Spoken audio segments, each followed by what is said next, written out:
Welcome back to the Trainwell podcast, where we inspire you to move more, to get stronger, and to have fun. I am Trainer Joey, along with Trainer Darian here, and today is part 2 of our longevity series, where we are talking about capital S, capital T, capital R, capital E, capital S, capital S. What's that spell? Stress. Yes. And everybody, whether you're old or young, has got to deal with this piece of stress. So today we're going to break down stress and its impact of longevity. We're going to have a little audit you guys can do and see how stressed out you are, if you're like wired and tired like our 3-year-old is all the time. And we're going to give you some actionable steps along the way. Quick correction, Joey. This is part 3. Part of our 3. Part longevity 3. series. Sorry, I'm That's so okay. stressed out I can't keep track. I figured. Also, thank you for starting us off with a spelling bee. Sheesh, I didn't even know what you were spelling there. All right, I'm excited to talk about this one because I think this is a across the board problem that we have here, definitely in the States for sure. We're all so focused on productivity and achievement and go, go, go, go, go. And I would not be surprised if everyone listening was dealing with some form of chronic stress. And if you're not, hit us up because we want to know your life secret. Maybe you're doing already all the things that we're going to talk about today. But first, I want to get into really what is the problem with stress and what that can do to your body. But stress isn't always bad, right? When we do a workout, we're putting the body under a stress, but that's not a bad thing because that is how the body adapts and then grows. It's literally how the muscles get stronger, how joints, ligaments, bones get stronger. We're putting it under a load or stress to facilitate that growth. So that's like, in that way, stress is great. But it's when it becomes chronic that stress can become very detrimental to the body. So some of the things that are going to happen within the body when you start feeling really stressed out and chronically stressed out is you're going to have a rise in cortisol and adrenaline. It's going to stay high. What's cortisol? Cortisol and adrenaline are both hormones, stress hormones in the body. This is like that feeling. These are the hormones that elevate when you're in that feeling of fight or flight. And that's a necessary, biological occurrence that happens when we feel that stress. But if those hormones are always high, that's where the problem comes into play. So some of the things that are going to happen when those hormones are always high is you're going to could potentially have blood pressure issues. Your heart's going to be pumping a lot faster and working a lot harder. You could be having digestive issues. This could be like bloating, constipation, nausea. You're going to be having inflammation in the body. You're going to have a harder time regulating your blood glucose levels. Your body essentially is working overtime, and honestly, it's just aging faster. And on top of this, right, you mentioned, yes, you want to scare people with stress. You're scaring me, D. Yeah, you should be scared. It's scary. But you mentioned early on there's good stress and bad stress, right? This is known as eustress and distress, right? Eustress is positive, distress is bad. And there are times where, just like you said, like you need to stress the body to force any adaptation. Every system in the body needs stress to adapt, right? But if you're this wired type A person, right, that's always on the go and your cortisol is constantly high, you have inflammation, your immune suppressant, your blood pressure's high, etc. All these systems are being taxed. There is no room, there's no recovery, there's no buffer for you to adapt to the healthier stressors, right? There's just not. You're not sleeping at night, right? We'll get into sleep later. Your heart rate is constantly high, right?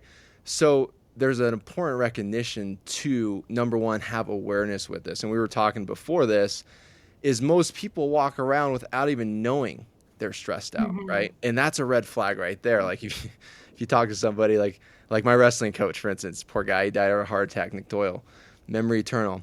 But dude was constantly going work construction, right? He worked overnights too, and then he came to wrestling, right? So your body will always keep that score. And let's get into this assessment of like how can we know if we're stressed out or not? Like Yeah. what are these markers?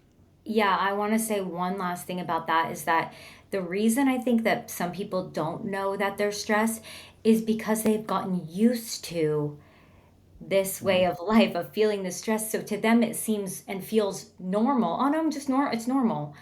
But your body is still having those adaptations to the stress, is still, the cortisol and adrenaline is still up.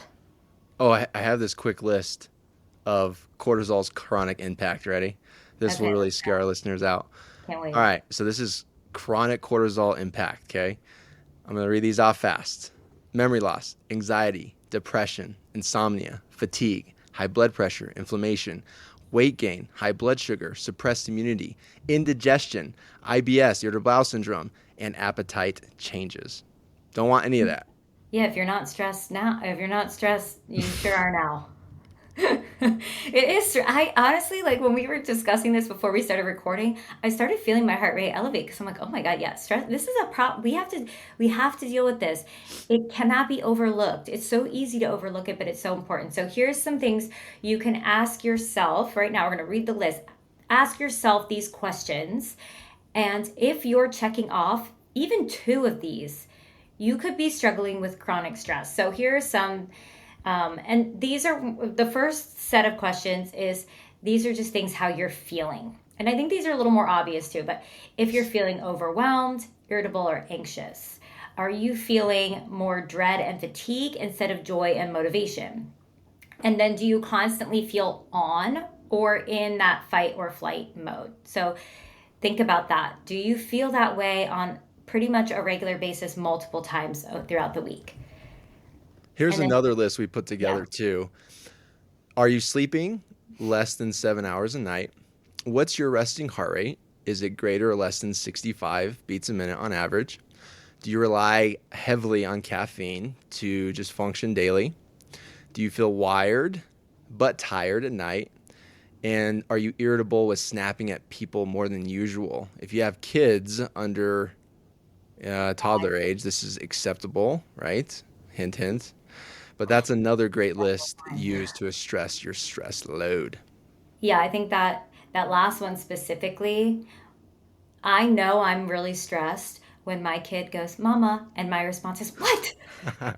I'm like, they just said mama, and I'm like freaking out. That's how you know you're stressed. Here's a couple other ones just to get you thinking. If you have, we talked about the digestive issues, increase or decrease in appetite. I know that seems like increase or decrease, but something abnormal for you. You're fatigued even when you've slept well. You still wake up feeling fatigued, that you're getting sick more often than usual. Because, like Joey said, the immune system is suppressed when you're chronically stressed. That should be a song with a little rhyme. If you're jaw clenching or grinding the teeth, that's a sign of stress as well. So, and here's another good one. If you've rested and taken breaks and you're still not feeling recovered, that's a really good sign that you're having chronic stress. So ask yourself, rewind right now if you need to, go back through that list and figure out what your stress load is because we have some actionable steps. Yeah, listeners, don't beat yourself up, right? If you're checking yes to every single one of these boxes, like we get it. And like I was talking to Darian, like everyone goes through stress. It's even a good thing. Like let's say you're about to give a speech or something at work or a conference, right? And your heart rate comes up, right? That's good because it's motivating you. It's these natural hormones used to fire stuff up, right? Or you're about to PR a deadlift, like you get this heart rate going, right? Smelling salts, right? If you need it, if you need it. Wouldn't recommend that if you're already stressed out. But recognize that stress is a tool that just needs to be managed and checked. And that's why we give you this quick audit to do yourselves. Okay. So recognize that, and recognize that if you're checking yes to all of these, right? And it depends on what phase of life are you in, right? There's times for yeses and there's times for nos. But one thing, parents, I learned this. Okay. If you're a parent listening, quick story. We humans are built for connection, and we're built for nature, as Darian's gonna talk to us about later, as a great management. But if you're ever really angry at someone, especially a toddler, turn toward them. I learned this recently from our priest. If you're really mad at a toddler, right, and they're annoying you and you blah blah blah, and they're crying, right, just turn toward them. If you literally look at them and grab them, right, and like look them in the eye and just have that moment with them and just listen and be there and be 100% present, locked in, it will completely change how you act. And I encourage everybody, when you're stressed out with a coworker, when you're stressed out with whatever, with your wife, your partner, or whatever, turn toward them, face them, literally take your body language toward that person, lock in with them, be present, and see how the game changes. That's a really good tip. You know, we should maybe consider doing an episode on like parenting, how fitness plays into parenting. We'll circle back to that. Okay, pin that. Okay, so here are some actionable steps. First things first, you must figure out your sleep. If you are not sleeping at night, and whether that means you're having trouble falling asleep, or you fall asleep fine, but you wake up throughout the night, or you sleep, but you wake up super early, like 3, 4 in the morning or something, like without intentionally doing that. Those are all signs that you're not getting good sleep. And sleep is really the number one truest way to get real restoration and recovery. It is how your body is able to process, like mentally and physically, everything that's happened to you throughout the day and restore. That's why we have to sleep at night. So Joey has a little, what's your little phrase for sleep, Joey? I don't know. Quiet. Oh, Quiet. cool, dark, quiet. Cool, dark, Cool, quiet. Cool, dark, dark, quiet. quiet. Okay. So, yeah. So what does that mean? It means the room you're sleeping in needs to be at a temperature that is below 70 degrees, ideally, right? 68. They researched it. 68 Okay. is like perfect. 68. That it has to be as dark as possible. So get your blackout curtains. If you need to wear a face mask, I actually got one that is so comfortable. It's like a memory foam face mask. It's so nice. Do whatever you can to make your room dark and then quiet. So, I live in a really, where I live is always loud, always busy. You guys have probably heard it on the podcast, train station, trucks going by. But there are things you can do to make your room quieter. And that means having a lot of, even those thick blackout curtains will help with the noise levels. Make sure everything's sealed up, doors closed. Just get everything as quiet as possible. The other thing is pay attention to what you're doing before you go to sleep at night. I don't think this is like new information to anyone at this point, but I will just tell a quick story, an anecdote, that typically I will watch TV before I go to bed at night. And I find I've historically had trouble falling asleep, and I don't even want to go to sleep. But this whole past week, I have been reading before bed, and I have gone to bed earlier, gone to bed easier, and slept through the night. It has been a game changer because I'm actually winding down. I don't have that bright screen shining into my eyes. And while I do love watching TV, and I'm not giving it up anytime soon, if you need, turn the screens off earlier, even 30 minutes earlier, and do something to help you wind down for bed. I love it, D. Yeah, good on you to figure that out. One thing that's been a game changer for me, and we'll move on here, is stop eating, 2 to 3 hours before bed. Because if you go to bed with an empty stomach, it really helps your brain digest. And when you get up in the morning, don't be scrolling over in bed, shutting that alarm off. Don't hit snooze, by the way. Do not hit snooze. But don't start going through social media right out of the gate. Get some morning sun first thing. Anyways, moving to point number 2, caffeine. Now, caffeine, for those who don't know, is the most widely used drug in the world, period. And I'm going to keep this short and sweet, okay? Darian brought up a good point. Limit your consumption to, if you can, 1 cup of coffee. She's got a coffee substitute in her bit. But caffeine has a half-life of 3 to 7 hours, 3 to 8 hours, something like that, which means it takes that long to be completely cleared from your body. So if you cut it by noon or by 1, depending on what time you go to bed, it's going to be cleared from your system. Now, there's 2 metabolisms of caffeine, and I have the bad one, so I'm more reactive to it. So I really have to cut it out. Sometimes it's not, though. Sometimes it's like 2 o'clock I have to cut it out, but I digress and say that cut it out as early as you can and try to limit it, because if you're always relying on this drug to keep you going, that's a red flag. Dee, tell us this coffee substitute, will you? Yeah, I love this. It's called Dandy Blend. It is caffeine free, but it tastes exactly like coffee. I'm not even kidding you, but with no acidity whatsoever. And you can make it the same way you make your coffee. It's like an instant coffee. So you just put a spoonful in your cup, pour water over, but you can do it with like cream, honey, however you make your coffee. And here's the thing, I know it's short term painful to reduce your caffeine consumption. It is. The short term is going to suck. Let's just be real. But the long term benefit, it's going to pay off so much with how much it affects your body in the best way. So there's no rush. Just do it slow and steady. Yeah. Reduce a little bit each day. I was always like the typical American, right? Rolls out of bed, boom, there's a coffee. They have coffee within an hour. Try to delay that coffee consumption at least an hour. Hour is good, 2 hours is better before waking up. What I had to do is I like drinking something warm, so I started making my own bone broth as a substitute for that coffee in the morning. Get some Yes, collagen, get some amino acids. I like the hot. I think for a lot of people, it's about the ritual. Yeah. Like they just like to sit down with that cup of coffee in the morning. So if you're that person, have the 1 cup and then switch to a caffeine-free option that can give you that same feel. So you don't have to give up anything you love, in terms of your morning routine, but it will pay off to reduce the caffeine. And then Joey, I want you to get into heart rate stuff. Okay. So heart rate is obviously everyone knows what heart rate is, right? It's how many beats a minute does your heart pump, right?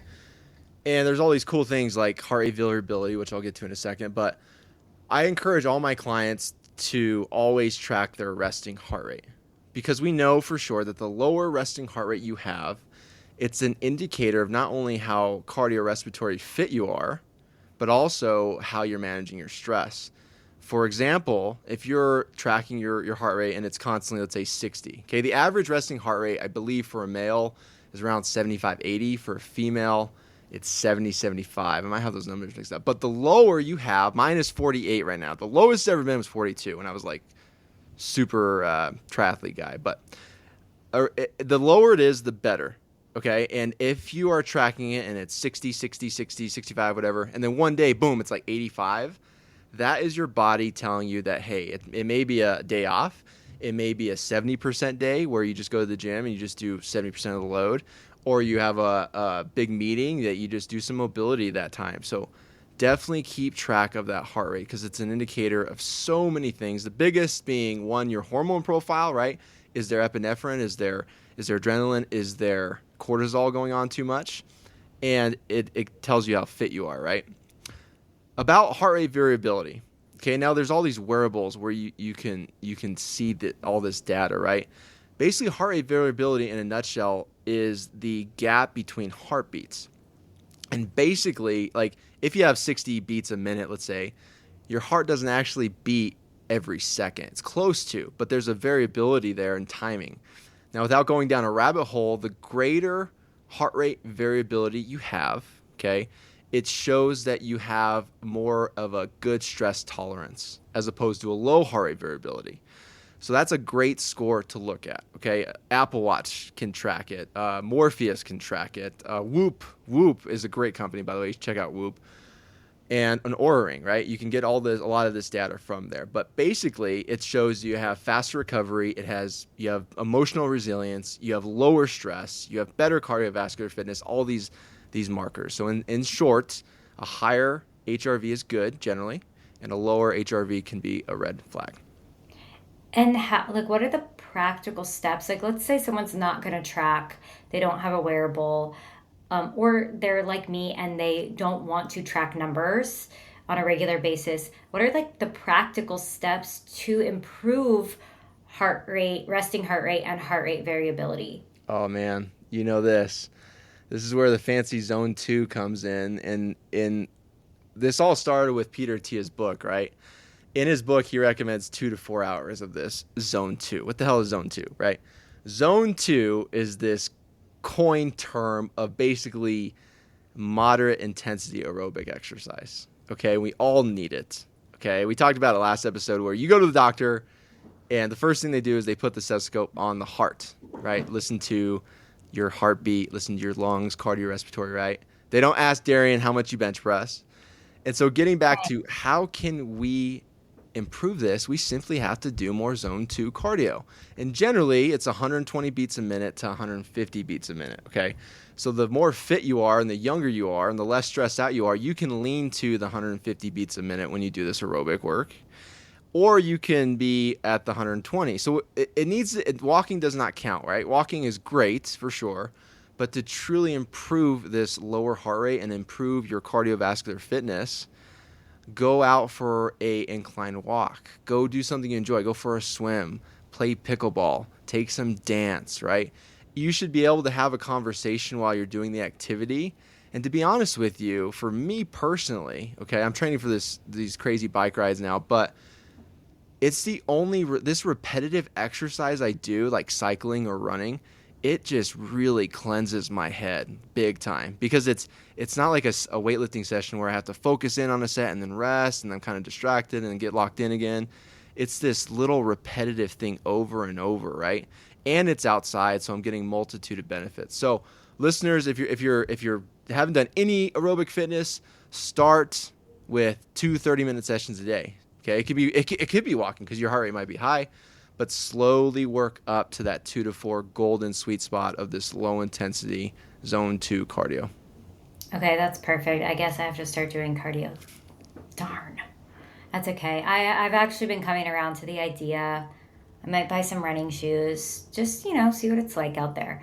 But I do want to talk about workouts, like strength training workouts, and how that factors in. So here's the thing about strength training. If you're chronically stressed, doing strength training might not be the best thing for you right now if you are in a phase of being chronically stressed, because it like we said at the beginning, it does place a stress on the body.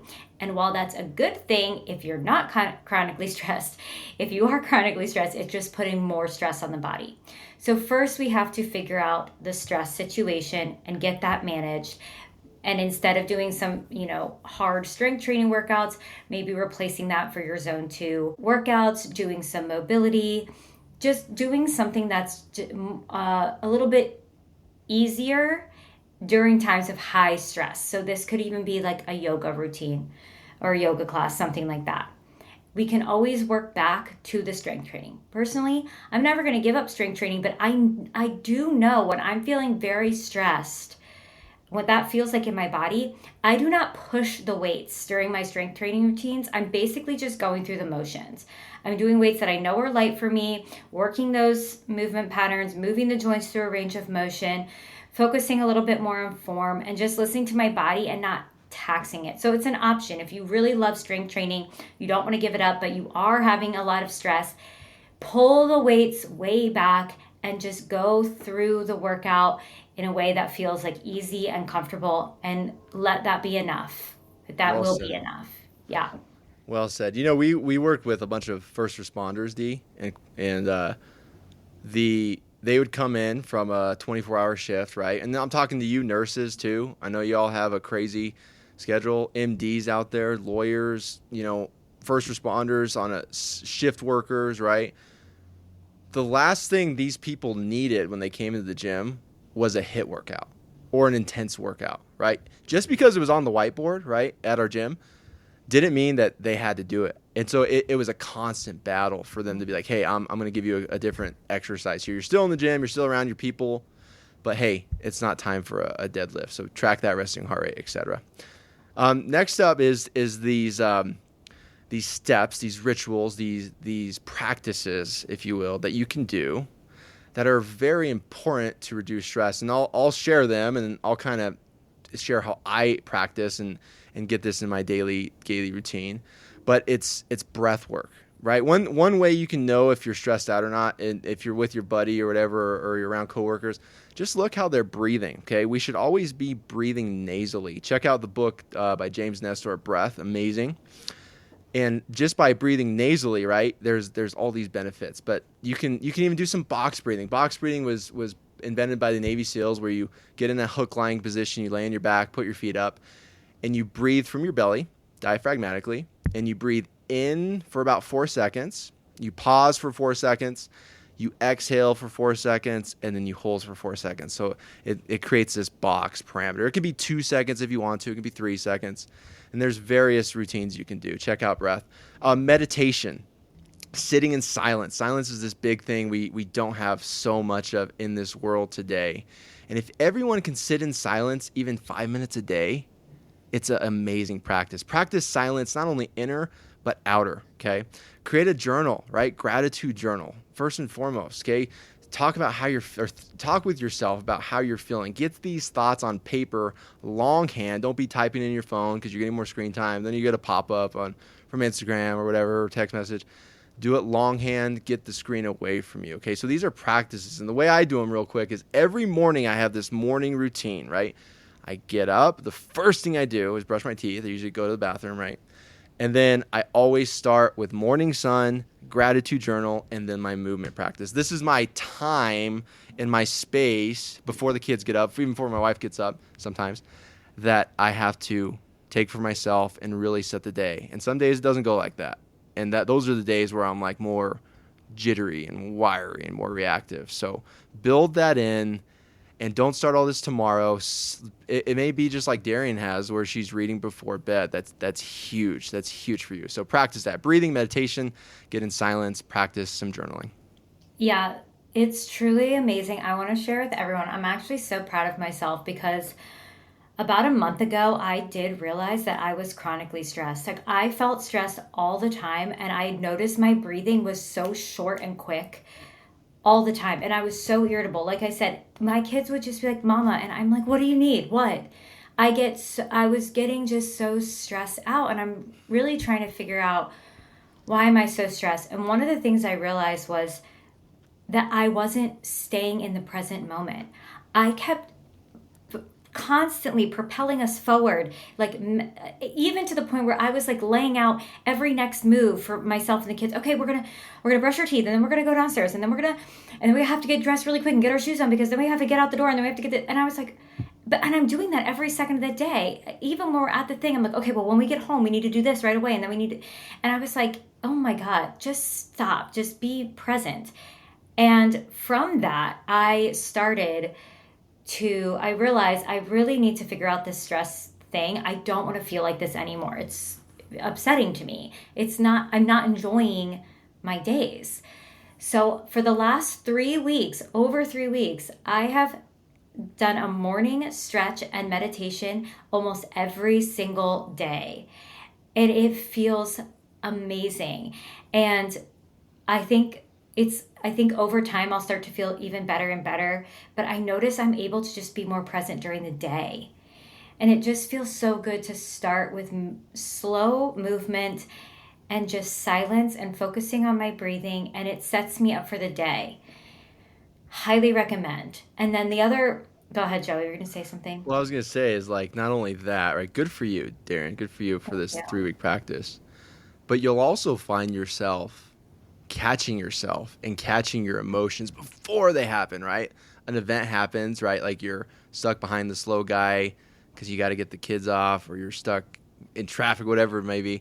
And if you can just, the event happens, and then you have this reflection where you stop the emotion or from reacting, right? You'll get very good at that, from pausing for just a second, and then you process, and then you react. Right? Yeah. You get responsive. You get very good at that. You'll catch yourself in moments. Yeah, because I think managing stress isn't just about the physical things that we do, the physical body. It's about our mindset, how we're responding to the things that are happening throughout the day. And the amount of like things I've learned about myself in just these past 3 weeks from doing this, I'm having like epiphanies about myself and about my day and the way I'm reacting and responding to things. And it's really been beneficial. Highly recommend. The last thing I want to suggest for people to manage their stress is getting outside and into nature.